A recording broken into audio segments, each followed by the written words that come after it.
It is 11:31 p.m. and I want to go to bed, but there's a video that I've mentioned a couple times, and this woman is like pushing me now to get it done. It's the Spanish grandmother. So when she came to her grandson's 51 years old, came for healing, and he wants to get married and have kids. He thinks he's too old, whatever. She wants him to get married and have a family because in her estimation, getting married and having a family is the most important thing that a human being can do. This video, I'm telling you right now, if you are a third wave feminist and you don't like men, or you're not gonna like this video, so just turn it off right now, please, because I really don't want to deal with any negativity. But this woman is very powerful, Spanish grandmother.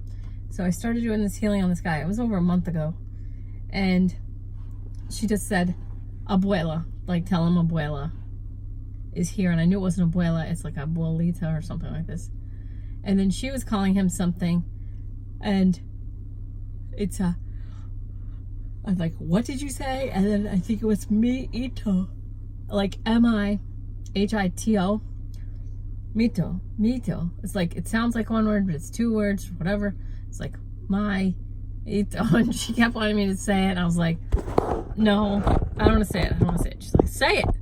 Anyway, she wants me to make this video because she thinks, it's not funny, but she thinks people living today have it, they're looking at things all wrong. And like Neem Karoli Baba says, you've been taught to be sad. She's basically saying the way you're living your lives is making you sad, and it's ruining the next generation. So she was saying to her grandson, Mito,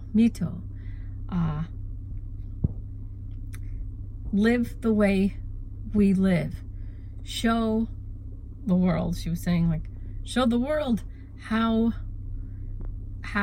we live and how our family does it. And it was in a slightly bragging way, but it wasn't like bragging. It was like so much love and more like she was so happy, and she wants everyone to be happy. She wants all the women to be happy, and all the men to be happy, and all the people to be happy, and all the children to be happy. And she feels very strongly that the way her family does it and the way she lives her life is the way for everybody to be happy. This is the way. Show them, Mito. Show them, Mito, how we do it. So this man is 51 years old, and he's very, very happy, to the point where he people think he's faking sometimes. His friends make fun of him sometimes, but he has a very easygoing nature. He has a there's this energetic way of his friends try and pick at him or poke at him or like hurt him, but it's not hurt. It's they're joking, but what she calls it is death by 1,000 paper cuts kind of thing. Like they're kidding and they pretend to be joking, but it still hurts me to tell them to stop. So she wants him to say, you know, guys, enough. Don't cut on me. Don't hack at me, whatever. So she's saying it's still death by 1,000 paper cuts. He seems very strong. He seems like nothing anyone can say can make him sad. So his friends think he's basically invincible and that he'll always be happy. And then they say these things that she doesn't like. She doesn't like it. Doesn't belong. That's kind of where she comes from, this place of this belongs, this doesn't belong. Like what belongs makes you happy. This is what you want. Do it this way. Why wouldn't you? This makes you unhappy. So this doesn't belong. You say you want to be happy, but then you're doing this. Makes no sense. It doesn't belong. Stop doing it. Now do this. So she She wants him to get married. She wants him to have a family. She wants him to experience that part of life. And what she says is, these people today, and she's talking about the third wave feminists that kind of look back and sort of like feel sorry for women who lived back then. They look at women like her. They look at us. So this is her talking. This is her. They look at us as if we are victims. We were so happy. I was so happy. I was mother and then grandmother. And in my family, children, the next generation, there is no higher duty than raising the next generation. There is no higher calling. There is no higher duty.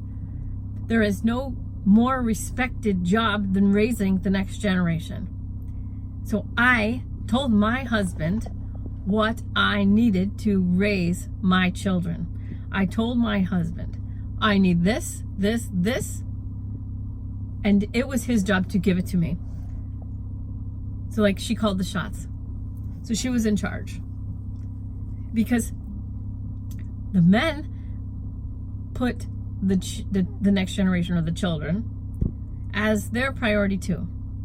And then the women were given the responsibility of raising the children. And then the men had the responsibility of giving what the women demanded to create happy, healthy, sound children so that the next generation would be mentally healthy, happy, sound. That's why, this is why, in her estimation, when she looks at men thinking they're women, women thinking they're men, she makes no apologies for this, but she says, would that still be the case if the children are made the priority by all people? So, in her town, I don't know, okay, so I'm asking her where she's talking about her town. She says it doesn't matter because it is like this worldwide. When the children are made the priority, when the next generation is made the priority, and the mothers and the fathers and the cousins and aunts, uncles, all relatives. And then she says, so I sort of asked friends, and she goes, friends are relatives of others. So everybody's a relative of someone. So in what she's talking about, but this is how it worked in her town. This is why her grandson is so happy, and everybody could have this if everybody made children the priority. If everybody made children the priority, then people would understand and they would see. The women would be careful with their responsibility. The women would lovingly take up the charge of the children. The woman would feel exalted in their duty as mother. And then as mother, you call the shots. You boss your husband around. You tell him what to do. She's got a little bit of sense of humor about this, like, this is what you want. This is how we did it.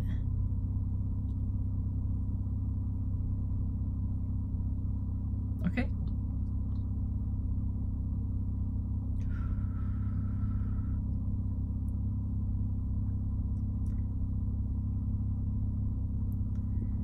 She's gonna get a little preachy right now. She's going into kind of finger wag mode, which is how she got me to do the video now. After 11, now it's 11:40.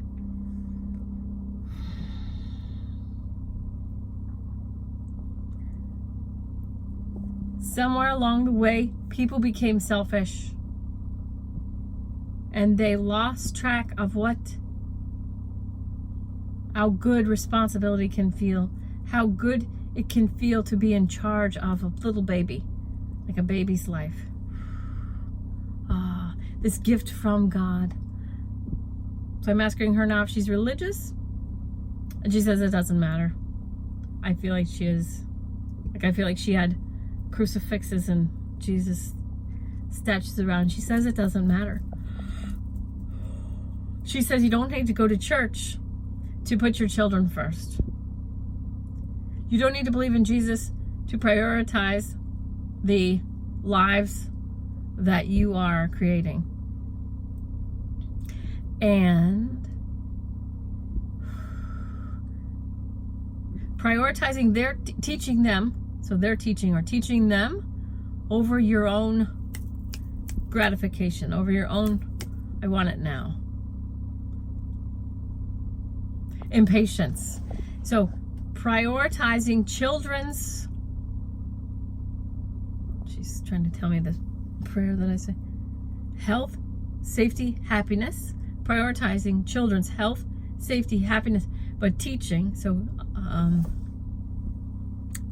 giving wisdom, life lessons. For after I'm gone, you will always have my teaching. Prioritizing that is first. Becomes, she's like, not mocking me by saying it's a meditation, becomes a principle. That's what I want to say. Prioritizing your children's health, safety, happiness, teaching, so wisdom. Prioritizing that makes you grounded. Then you can fall in love with yourself. But instead, people have prioritized like things. When she says money, she's basically saying money for mortgage, money for cars, money for things. So she's not, so it's not like greedy. It's like, I have to pay for my car. So for her, she's like, I didn't need a car. And then she says to me, your mother did not need a car. My mom didn't. We had one family car that they got out of a dump. She gets a little passionate. Very passionate. She's very passionate about enjoy your children. Enjoy these babies. Enjoy their lives. And then you put in and you get out. So like, she's talking about her grandson now. She put all this energy into all of her grandchildren. But their mothers put energy into their children, but then she, as a grandmother, she put in like, she considered herself, and she says she's right, but she considers herself like basically like the truly most amazing, loving, selfless grandmother. Like a Mother Teresa of grandmothers. Except instead of lepers, like Mother Teresa, it was her grandchildren, and she was completely selfless. And like, the sun rose and set on her grandchildren, and she loved them. She loved her grandchildren. She says, more than you love your dogs. I love my dogs, but I love my kids too. But even,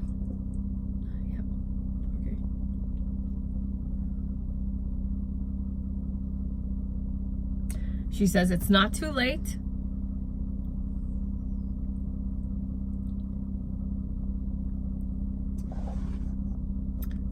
Yeah, well, I don't know how I'm going to say that. Okay, so,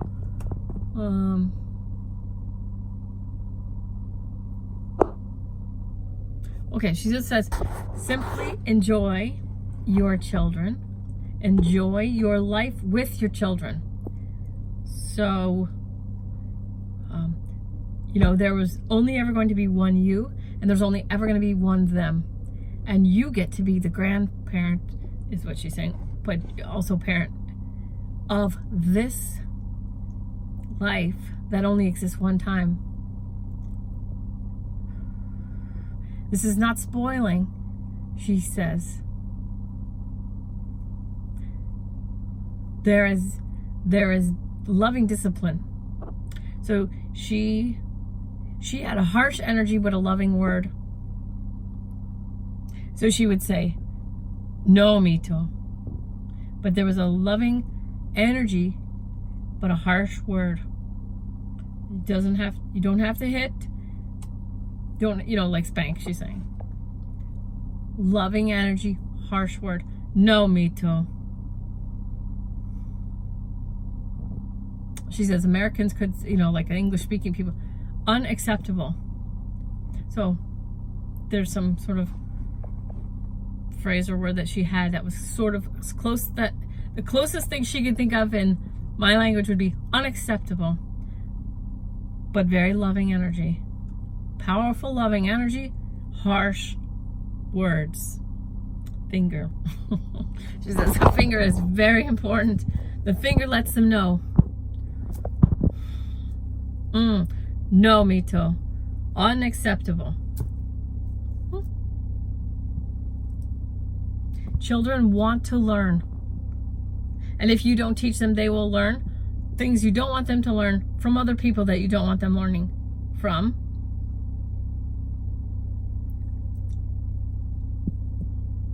It is your choice. She says it's your choice, but she doesn't feel like it's your choice. She's basically, she's condemning people who don't choose this, what she's saying. She's saying it's your choice. What she's saying is, if you don't choose what I chose, the way I chose, if you're not listening to me, and if you're not going to make children the priority, then, like, what are you doing it for? It's like empty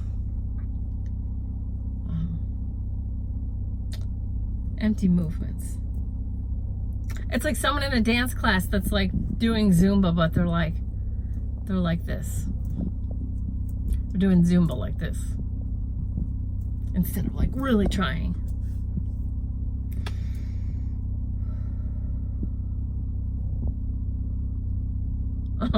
And now she sort of wants me to sell her grandson to an old school type of woman who, like me, like I, as an airline pilot for United. And then my dad told me at one point, yeah, you're doing this now, but if you ever get married, you want to have kids, you can always give it up. And I went bananas. I went berserk, like, I didn't work my ass off for decades to get, like I worked so hard, and I'm not just going to throw it all away to raise kids. And then when I had my son, everything changed. I was like, I am not leaving this kid. But my job, it was lucky because my job takes you away from your family for like weeks and months. So anyway, what else? See if she wants anything else, because I got to get her out of my head. She knows I'm making transgender videos. I only made one so far.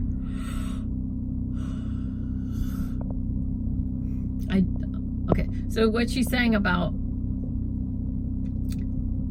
transgender stuff is, let's see. People want to react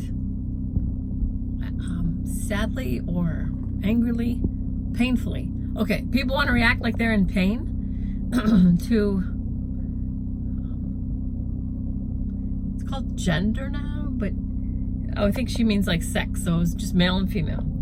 So you're born, it's a boy or it's a girl, and then we go from here.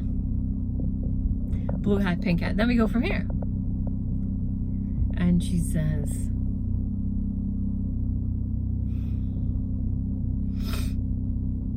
this is supposed to make life easy.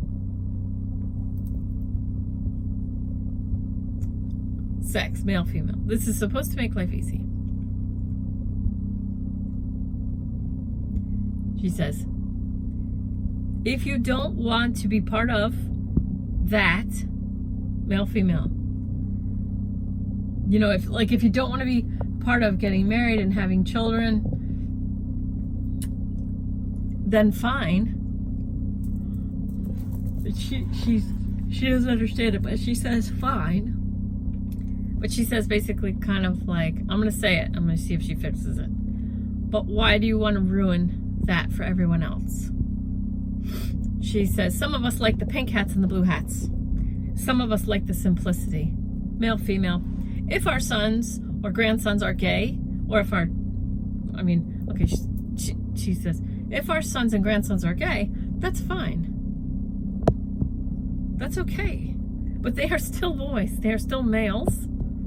If our granddaughters are gay, then fine. That's okay. But they're still girls. And then she was like, it's kind of like bisexual, LGBT, trans. So she says, it doesn't matter what the letter is. So she's saying, like, what she's talking about is LGBTIA plus, Q, LGBTQ. Okay, she says, no matter what the letter that our child comes to an awareness of as who they think they are, that's identity, they still start as male or female sex. If my grandson or great-grandson wants to become a female, okay, we still love him. We don't need to name it. We still love him. But he was still born a boy. He's still a boy, but now he's a boy that wants to be a girl.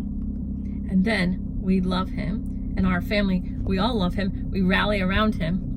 We still treat him. We still, give him pie. We still hug him, and we still love him.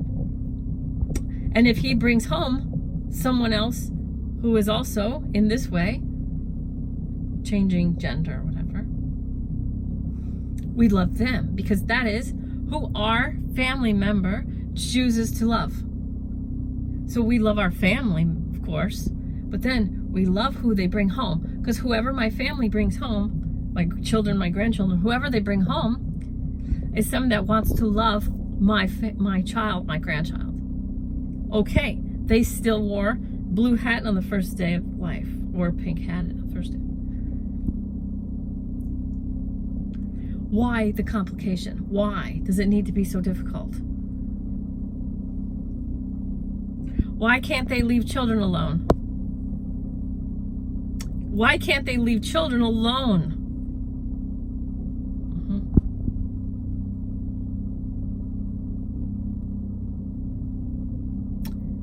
So I'm thinking, like, she's saying, in her opinion, she's saying, like, I feel like 13, 14, 15.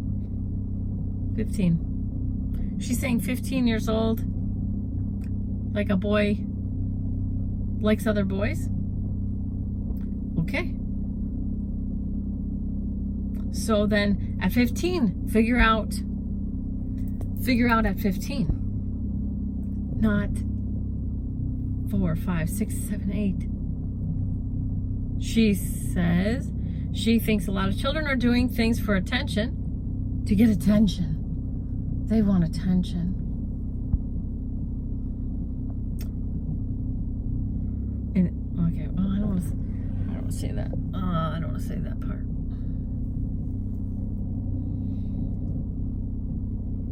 I don't want to say that. All right, we're good. She loves everyone. She doesn't mind. She doesn't hold anything against anyone. Boys, girls, and then the wanting to switch back and forth. But she says, please understand what it feels like to a mother or grandmother. So many of us, when we have the baby, so much work to be pregnant and have the baby, and then all this energy goes towards my son, my daughter. It doesn't matter what I have, boy or girl, but it does. It's joyful. It's a joyful experience to hold a little boy or a little girl. She does recognize that in some cultures they'd rather have a boy. This is not her. She loves the both. But she loves the boy. She loves the girl. She loves the brand new baby boy, brand new baby girl. Not one more than the other, but just. And she says,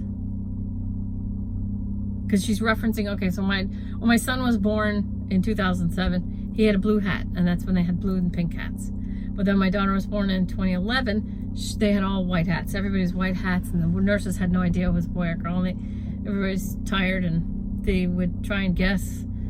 So they called my daughter a he all the time, and I'd say, it's a girl, it's a girl. Oh, I'm so sorry, I'm so sorry. So I kept hearing, when my daughter was born, oh, I'm sorry, I'm so sorry. I'm so sorry, we're not allowed. So I ended up getting her some socks so the nurses could tell, because I was just exhausted to deal with the apologies. So she's sort of letting me know, like, see the difference, the difference between the ease of having the little blue hat and then the drama of having the white hat. Drama.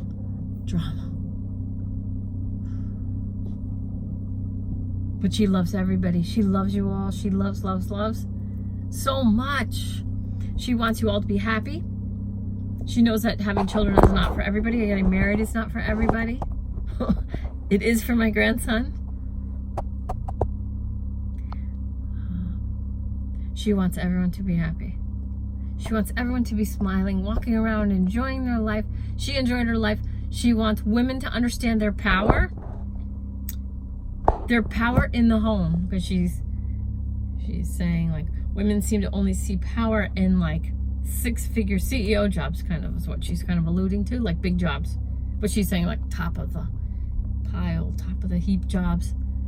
She says there is power in homemaker mother jobs when you command the respect for your job of mother over the children, even if it's one child. You get your husband on the same page that the next generation, this child is important. Of course, your marriage is important. And you don't be mean and order around, but you do claim, not ownership, responsibility.